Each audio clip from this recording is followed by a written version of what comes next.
Morning. Morning. Good to have you on the show. It's good to be back again. It's always a pleasure to hang out with you and Richard and to have two of my awesome Aren't they awesome?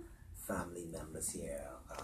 Fred, who grew me up in the music industry from 1989. I was a youngster. 1989, don't talk all of that. Yeah, and then Synovia is the person that really impacted the musical lives of my children. Oh, really? Yeah, Synovia taught both my sons piano.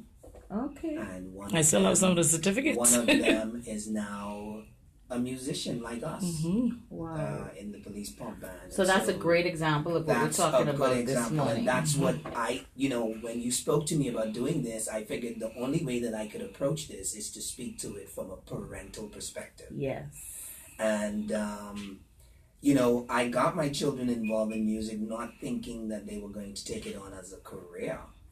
But I wanted them to get a taste of what it was that Daddy was doing. An appreciation. And to see exactly what it looks like and to, how, the way Synovia impacted their lives from a musical perspective was totally different from what I would have done with them being in the house with me. Because they would just see me working the job. Exactly.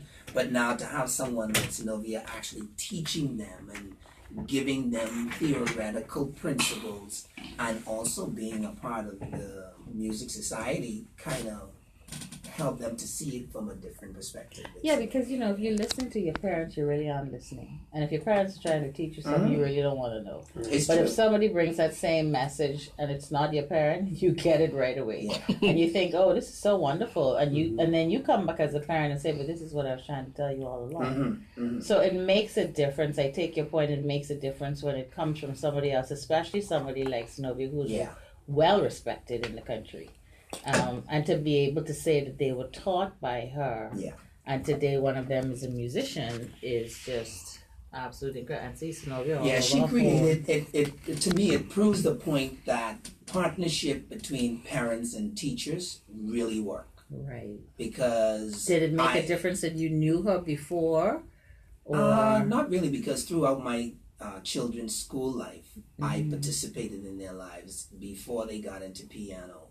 So I was a partnering kind of parent. Right. I really, really, really participated. In spite of my career, I was always daddy to my children. So I showed up at the school on the first day of school, and I would, let the teachers know, now this is my son, and, or my daughter, and, if anything happens, you deal with it because you represent me while I am not here. Exactly. And when I get here, I'll do the rest. Do you think that's a part of the problem? That we is a don't major have part of parents the who problem. participate? Most definitely. Yeah, definitely. Most definitely. I've been in the schools. Actually, what's today's date? The second? The second. 29th. The second. Yeah. So this officially makes 20 years that I've been teaching. Wow, today? Today. Congratulations on that. She what? Synovia, you older than me, and I remember when you won Miss Team. Don't do it. And I will tell you, I've taken students all over the place. I've taken students to concerts. I've taken them out of the country. I've taken students to Cuba. Wow. And I've never met the parents. Wow. Oh, really? They send the money. They send the forms. I have the meetings. And they don't come. Oh, my gosh. And they have no problem with their children being involved in the activities because they know that it keeps them out of quote-unquote trouble. Mm-hmm. It gives them something to do, something to accomplish, and what have you. But for them to come to the actual recital, for them to come to the concert, for them to be there, that's asking too much. So the kids bring the money themselves from the parents? They bring the sign forms. They bring the whatever. It's almost like we are the babysitters. We are the babysitters.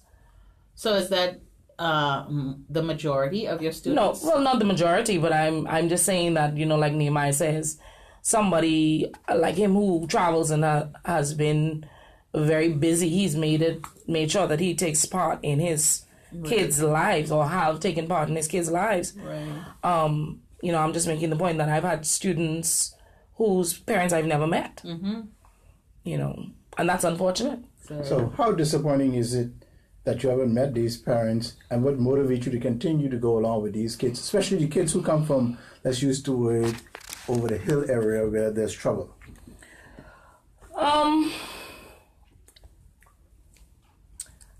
I know where I came from. Yes. I grew up in the Grove, and I ain't talking about the White Grove. Bahama Avenue, Exuma Street, Engliston area. Are you deep in the... Listen, in the Grove. I went to Mabel Walker. I tell them I used to walk through Jome Village. Wow. Back my door and then Big Rock. I know what it is. So I think I've always taught in, I guess, what do you call the inner city schools, in the schools, because I'm now teaching at Aubrey Sale, which is right here in Beantown. Right. Before then, I was in CC Sweeting, Stripping Arm in Beantown. And then I was teaching in C.H. Reeves, which is in the heart of Montel Heights. Right. And from there, I came from L.W. Young, which is in Foxhill and you understand, Kemp Road. Yes.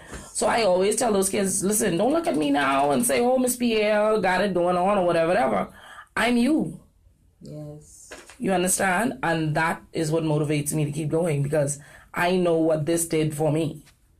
And you were one of those who came out of that inner city environment and made it. Yeah, inner city environment. And if you want to go a little further, my last name is Pierre, with a Haitian father. Yes.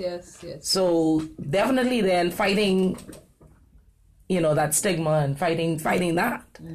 Back in the 70s, it may not have been as, I wouldn't say, it may not have been as loud and prevalent as it is now. Right. It probably was there, but it wasn't. Or maybe I was ignorant to the fact and I didn't care because I had a grandmother who said, if the bush is there, find a bulldozer and make a road. Amen. So it didn't affect me the way that it would affect persons now. And of course, we have people that are more blatant with it.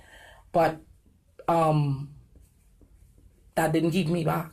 Do you think that we still have, we talked about this, Richard, many shows ago, even might have been last year, where grandmothers of the day and grandfathers of that era really don't exist now. So they don't say, if you find a bush, get a bulldozer. It's like, do whatever you want to do. And They're not there's there. no guidance. There's no role model. There's no leader. There's no strength. And I guess all of that plays a role in... But even with that, Cindy, even with the presence of grandmothers, nothing to focus on, as we're talking about the music side of it. I mean, Novi probably can say that music had a major effect on her. Even though she had other influences, music was a very important part that focused her in her direction. I grew up in Acklands and Crooked Island. Really? I'm born in Acklands. So was my family. Hello, me and you, cuz. Hey, cuz. So, the fact that, I grew up where there were no televisions and no modern instruments and all that stuff, but the music that was around me shaped everything that I do today. All the harmonies that I hear, the harmonies that I write is based on what I heard growing up in the Baptist church in Trooper, Crooked Island. All the old people singing rhyming songs going to the graveyard.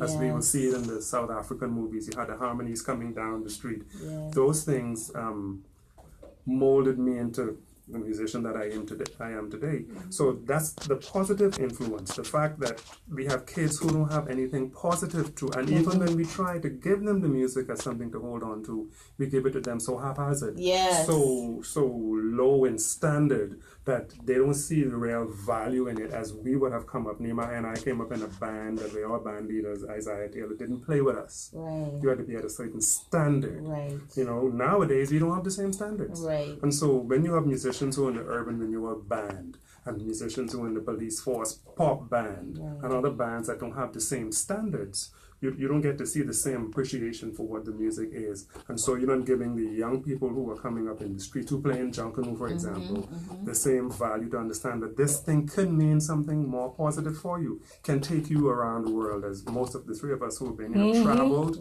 we have made a living, and it's not the same focus nowadays. So what do we need to do?